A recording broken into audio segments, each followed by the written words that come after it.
नमस्कार, स्वागत है आपका हमारे चैनल में और मैं रानी गुप्ता आपके साथ। बड़ी खबर आ रही है। दिल्ली पुलिस ने डीयू के प्रोफेसर रतन लाल को गिरफ्तार कर लिया है। आपको बता दें कि ज्ञानवापी में मिले कथित शिवलिंग पर उन्होंने आपत्तिजनक पोस्ट किया था, जिसके बाद एक वकील ने उनके खिलाफ शिकायत दर्ज की और दिल्ली की स्पेशल टीम ने उन्हें गिरफ्तार किया है। आपको बता दें कि ये मामला जो है एक पोस्ट से जुड़ा हुआ है। एक पोस्ट उन्होंने किया था जिसके बाद उन पर धार्मिक भावनाओं को आहत करने का आरोप लगा और उन्हें गिरफ्तार कर लिया गया। आपको बता दें कि आज उनकी पेशी भी होनी है। इसी के साथ ही जब उन्हें शुक्रवार की रात को गिरफ्तार करने के लिए दिल्ली पुलिस गई और गिरफ्तार करके जब थाने लाई तो डीयू के लेफ्ट विंग के छात्रों ने प्रदर्शन भी किया और जो तमाम मुद्दे हैं ज्ञानवापी को लेकर के उस पर धार्मिक भावनाओं को आहत करने का प्रोफेसर रतन लाल पर आरोप है, जिसके बाद एक वकील के केस के करने के बाद उन्हें गिरफ्तार किया गया है। दिल्ली पुलिस ने ये कार्रवाई की है। आपको बता दें कि उन पर 2 धाराओं में केस दर्ज किया गया है। ज्ञानवापी मामले में शिवलिंग वाले दावों पर विवादित पोस्ट शेयर करने वाले डीयू प्रोफेसर रतन लाल को गिरफ्तार कर लिया गया है।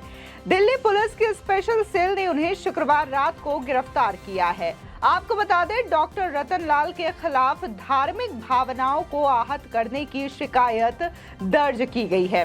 सुप्रीम कोर्ट के वकील विनीत जिंदल ने रतन लाल के खिलाफ वो केस दर्ज करवाया था। इसके अलावा कानपुर में भी उनके खिलाफ दर्ज एक केस किया गया है। वहीं प्रोफेसर पर 2 धाराओं में केस दर्ज किया गया है, जिसमें 153A यानी कि किसी धर्म को लेकर के टिप्पणी करना जिससे अशांति फैलने का खतरा हो। वहीं आईपीसी के दूसरे धारा की बात करें तो 295A यानी कि धार्मिक भावनाओं को आहत करना।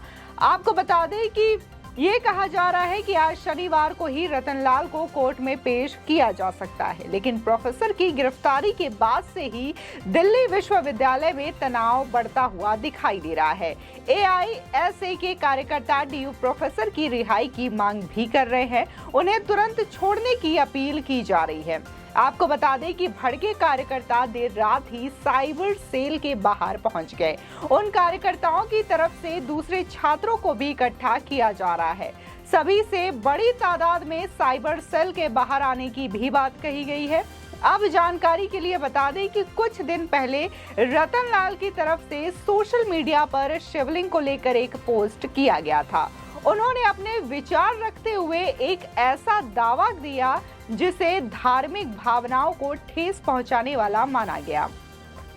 आपको बता दें कि मीडिया चैनल से बात करते हुए प्रोफेसर रतन लाल ने कहा कि इतिहास का छात्र हूं और इतिहास का छात्र अपने हिसाब से चलता है। अगर आधा गिलास पानी है तो आप कह सकते हैं आधा भरा हुआ है और आधा खाली है। जो शिवलिंग की बात कही जा रही है वो तोड़ा हुआ नहीं लग रहा बल्कि काटा हुआ लग रहा है। लेकिन उनकी इस सफाई के बावजूद भी सुप्रीम कोर्ट के वकील विनीत जिंदल ने उनके खिलाफ मामला दर्ज करवाया। पुलिस ने इस बारे में कहा था कि डॉक्टर रतन लाल डीयू के हिंदू कॉलेज में प्रोफेसर हैं। उनके खिलाफ कल रात FB पर जानबूझकर दुर्भाग्यपूर्ण पोस्ट के बारे में शिकायत मिली थी। आरोप है कि उन्होंने धार्मिक भावनाओं को अपमानित किया है। वहीं अभी के लिए प्रोफेसर की गिरफ्तारी हो चुकी है और पुलिस आगे की कार्रवाई करने में लगी हुई है। लेफ्ट संगठन के छात्र इसे बड़ा मुद्दा बना रहे हैं और इसे आवाज दबाने वाले हथकंडे के तौर पर देख रहे हैं। गिरफ्तारी के बाद रतन लाल की तरफ से अभी तक कोई प्रतिक्रिया सामने नहीं आई है। पहले उनकी तरफ से इतना जरूर कहा गया था कि उनके परिवार को सुरक्षा दी जाए। उन्होंने AK-56 राइफल का लाइसेंस भी मांगा था। अब आज कोर्ट पर क्या फैसला देता है इस पर सभी की नजर है। आपको बता दें कि जब रतन लाल से संपर्क किया गया तो उन्होंने संपर्क किए जाने पर इतिहास विषय के एसोसिएट प्रोफेसर ने यह दावा किया कि उनकी पोस्ट के बाद उन्हें जान से मार देने की धमकियां मिल रही हैं और सोशल मीडिया पर उन पर लगातार हमला भी किया जा रहा है। उन्होंने सरकार से सुरक्षा मुहैया करने की भी मांग की थी। आपको बता दें, इस मामले पर रतन लाल ने अपनी प्रतिक्रिया देते हुए कहा कि मंदिर में शिवलिंग है या कुछ और, इसके बारे में मौलवी पंडित या इतिहासकार ही टिप्पणी कर सकते हैं। परिसर में बरामद शिवलिंग ऊपर से कटा हुआ प्रतीत होता है। ऐसा लगता है कि जब इसका निर्माण कराया गया होता तो चिढ़ाने की नीयत से शायद मुस्लिम शासकों ने शिवलिंग को ऊपर से काट दिया है। जिस तरीके से कथित तौर पर टिप्पणी की गई है, रतन लाल यादव जो कि डीयू के प्रोफेसर है, उनके द्वारा इस तरीके की टिप्पणी कहीं न कहीं सोचने वाला विषय है। जिसके बाद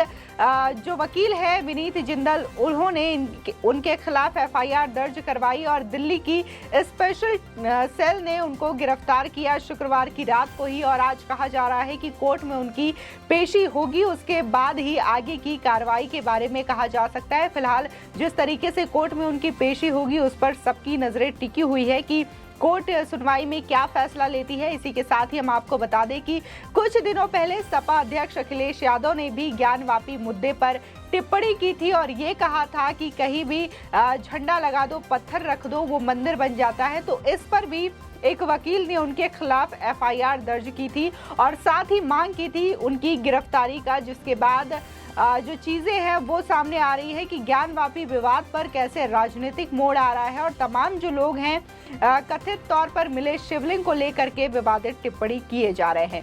वहीं अगर इस मामले की बात करें, ज्ञानवापी विवाद मामले की, तो सुप्रीम कोर्ट ने ये पूरा केस अब वाराणसी की जिला कोर्ट को ट्रांसफर कर दिया है।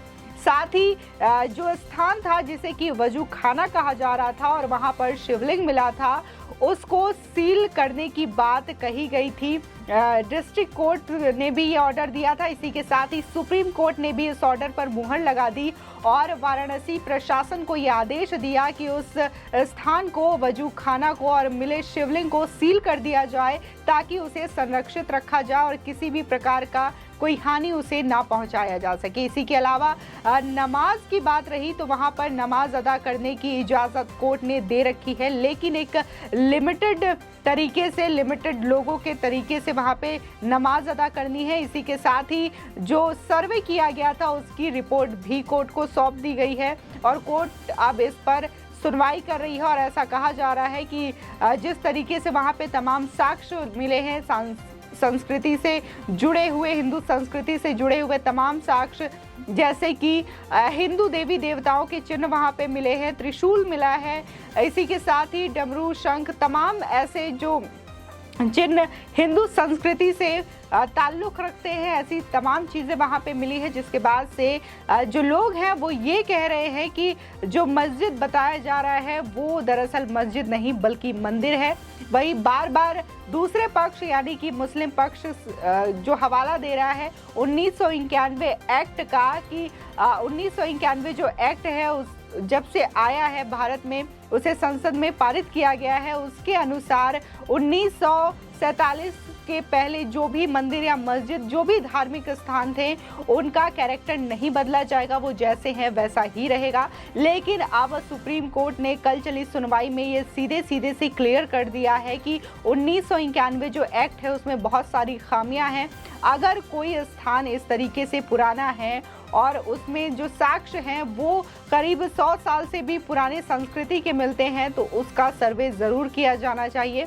और इसी के साथ ही तमाम ऐसी चीज़ें जो तहखाने में मिली है उसके बारे में भी सर्वे कराने की बात कही जा रही है। ऐसा कहा जा रहा है कि जो तहखाने हैं या जो मलबे हैं उनको भी हटा करके वहाँ पर चीज़ें देखनी चाहिए, सर्वे कराई जानी चाहिए। आपको बता दें कि इस सर्वे से जुड़े हुए तमाम वीडियोस, फोटोज़ और डॉक्यूमेंट्स कोर्ट को सबमिट किया गया है और जिसके बाद कोर्ट जो है इस पर विचाराधीन है और इसको लेकर के लगातार सुनवाई कर रही है। और ये जो पूरा मामला है भारत के सर्वोच्च न्यायालय ने अब वाराणसी के सिविल कोर्ट को ट्रांसफर कर दिया है। आपकी इस खबर पर क्या राय है हमारे कमेंट सेक्शन में जरूर बताएं। आगे की और भी अपडेट के लिए चैनल को सब्सक्राइब करना ना भूलें।